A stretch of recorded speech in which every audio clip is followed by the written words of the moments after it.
800 LVE 191, fax number 310-854-4455. I'm Adam Carolla. That is Dr. Drew. Dr. Drew is a board-certified physician and addiction medicine specialist. Tonight, we got Monkey, Dave, and Jonathan, all from the fabulous Korn. What's up, y'all? Hi, guys. What's happening? Good to see you. Korn is a band that adopted me, or I adopted them, or I don't know what happened, but it was about 3 years ago. We got on the same plane on the way out to Minnesota, and I had no idea who they were. Minneapolis. It was Minneapolis. I remember that show well. Right. It was the Edge Fest. Yeah. And as you know, I came back with the Korn chant because there were 30,000 people at this venue that were all going nuts for Korn. And as I've said before, this, I think, I'm trying to think who else was on the bill. I know No Doubt was on the bill. I know Iggy Pop.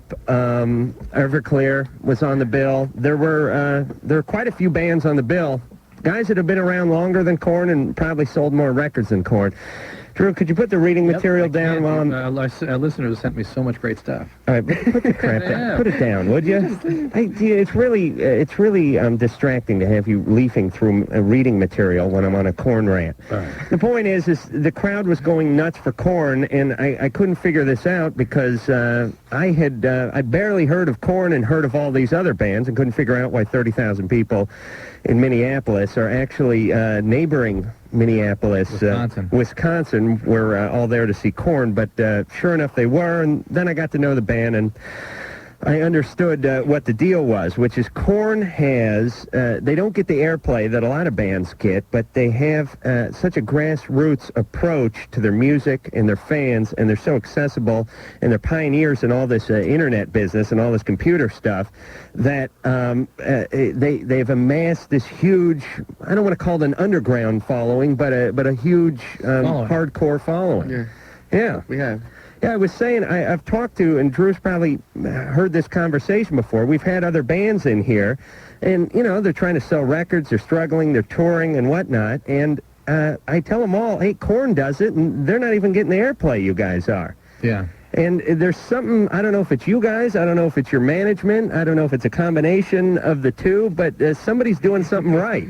It's a lot of hard work, and it's a combination of both things. Touring, too, also. Touring, Right. management, us. Everything. But it kind of gives me hope in a world where you think it's all processed and everything's about buying advertising space and giving cocaine to guys at radio stations, although I just missed that boat. You know, my whole life I thought radio was nothing but cocaine and hookers. I get in and it's powdered non-dairy creamer with ants and kicking the ass from producer Ann. Creamer with ants. Right. Ants have infiltrated the creamer. And you know you're working for a bad outfit when the creamer is called whitener. It's filled with ants. That's bad. It's almost racist. All right, shut up, Mike. Anyway, so Korn has done just that, and now with the new album, which is coming out, Follow the Leader, which is coming out Monday. I think this is Tuesday. But the record thing at Tower Sunset's Monday. Yeah. Monday nights, midnight. You think this is going to be do you think with this record release you'll make the transition from the hardcore underground to the slightly more mainstream with the airplay and stuff like that? I think so because, I mean, it seems like radio is starting to embrace us. A lot of things are going on. I mean, this started 8 months ago, the whole plan, what we were trying to do and come off bigger than, you know, what we are. We were recording the album. It came out great. We have all these plans. We have the Korn campaign. We did the Korn TV stuff. We did all this stuff to keep people aware that we're still around, and all this stuff's building up. So, I mean, this is our big climax, our big orgasm. We're going to blow our load and see what happens. Basically. All right. I'm going to let him mop up, and then I'll come in. We'll see. Congratulations. The record has, it's still very much Korn, you know. Right. So that's a good thing. And, you know, like Jonathan said, through all the internet stuff, keeping our fans involved and, you know, just letting them know what we do. Should we hear some? You want to do that? It's just a good record. Yeah, why don't we... recognize it as our best music yet. Oh, hey, yeah. All right. Look at me. I'm famous, Drew. I made the jacket of Follow the Leader. Look at that. Look at my name right there. What's it doing there? I'm now going by Ace Rockola, by the way, fellas, so we're going to have to recall some of those and change them just a little bit. You see that, Drew? I see it. What is that? What am I playing? Bass? Guitar? What am I playing there? Korn, thanks. Really? And there is several thousand names in front of me, but you can still see my name quite prominently displayed there. I don't know how Ann must have had a jeweler's loop out, like an electron microscope to find it. Oh, please. Why she was going through this like Very prominent, Drew. Really jumps out at you. Oh, that's wonderful, guys. Thank you, man. Thank you. We just said thank you. You've been there for us. You hosted the very first Korn Mingling the Web. You came and helped us out with Korn TV. You're ready to fly up to San Francisco to do the Korn campaign for us, so we owe you a lot of things. I'm looking forward to it. I had a good time, and it is a labor of love. And finally, some payback for all this ass-kissing I've done over the years with Korn. All right. All right. Or at least the first band to acknowledge after you kissed their ass for a couple of years. Shut up. Joe. Yeah. You're 15. Yeah. Do you want to tell them the... Yep, okay. go. When I get an erection, literally I could, I know I don't crack it because there's no bone inside the penis, but I can pop it. And if I don't... I tried to stop. I mean, if I don't do this for, several days... You need to hit it with a hammer. Oh, great, now. It's out of joint. I can do this, by the way. I don't know if any of you other guys can do this. I've heard about that. Yeah. The cartilage thing or something. Right, there's a tendon in there. Right. Is it any different than cracking your knuckles?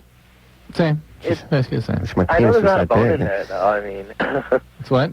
There's no bone in there, though. I mean, it's but there's some... That's ligament. There's some soft tissue. What? When knuckles are cracking, it's the soft tissue that's making the noise, not the bones. Yeah. It's kind of nice. I would do it before sex. You know, like how a piano player cracks their knuckles before they go on the ivories? I'd do that. I'd stand in front of the bed, I'd crack the knuckles, crack the penis, break wind, and then I'd jump in for the best 3 minutes you ever had. Impresses the audience. Yeah, but the problem with it is, half the time I do it, the penis actually gets harder, and, this will be, in the middle of school or something, and then the other half, it just totally goes flaccid, and it will be like that for a couple days.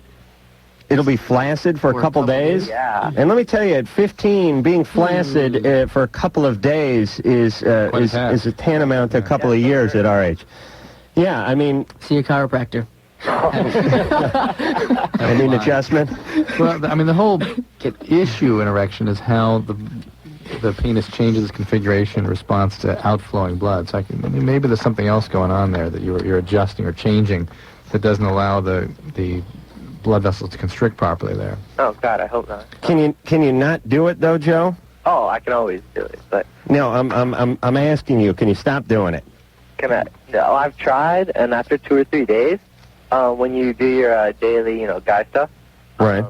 What's that? No. Daily guy stuff. I know what he's talking about. Beating the meat. Right. Yeah! It just sort of happens, It just cracks. Yeah, it just... loud. It's scary. All right. If it's any consolation, this is something I used to be able to do, but I haven't done it in 5 years. And I wonder if he's just scaring himself, and that's why he's afraid to get an erection, or it doesn't make sense that it would necessarily change his erectile function. Right. Out of my girlfriend. Yeah. All right. So what's our answer? Don't worry about it. Don't worry about it for now. Okay. Keep spanking. I just want to say I've been listening to Loveline since I was 9. And it helped me a lot. Isn't it? Yeah. It's cracking his penis. That may be the problem right there. Compulsively masturbating and cracking his penis at school, Drew. You've done a lot of good work over the years. You should be proud of that. Chris, you're 22. Yeah, how you doing, fellas? Hey, isn't that scary? Joe, our last caller was 15. Drew, how long have you been on the air in Los Angeles? 15 years. And is that surreal? Yeah. Since I was 6 years old, man. Hey, the last caller was probably born the week I entered the airways. Oh, that is scary bad. Drew, you're really going nowhere. Look at you, 15 years. Now with you're you. like some kind of hyena. Now with you. Yeah, that's right. Look at me. I'm on the Korn album, baby. I may just take up with the band. Hey, Ace. Yeah. Congratulations on making it into some liner notes, man. Congratulations. That's a real paramount here. Anyway, you guys mind if I ask Korn a question? Sure. Okay, this might be completely off on this, but I believe it was about 4 years ago, before your guys' first album even came out. There was a tour where Sick of It All was going around with Orange 9mm and 108. Somebody told me you guys were supposed to do a show on that tour. We did a whole tour with them. Really? Yeah, we did. But that was after. That was after. The record was out. Right when the record. Okay. I mean, well, I don't listen to you guys quite as much as I do some other bands, so, I mean, I really didn't know what's up. I was just wondering, because I saw that show in D.C., but I didn't remember if you guys were actually on that or not. Anyway, just curious if you guys were actually on that tour or not. Yeah, we were. My roommate from school last year was telling me about this, and I was just curious if it actually did go down or not. You have any problems relating to the penis? What, do I have problems relating to the penis? Yes, I do. Well, I did, actually. All right. And it goes like this. About 6 months ago or so, I was about halfway through my through a year of school down in Richmond, Virginia, going to VCU. Started taking St. John's wort because I was really depressed and really down about life in general. Helped me out a lot. Got me thinking in a positive manner. Anyway, like I guess it's supposed to do. I was taking about 600 milligrams a day. Anyway, towards the end of the school year, I started dating this girl, and we got along great. Still dating her. We're doing fine. The St. John's wort, I believe, I'm not sure this is the nature of my question, was affecting my sexual performance. It became really hard. I mean, ever since we started going out, it was really hard for me to get an erection. It was really hard for me to maintain, a state of arousal. She went away to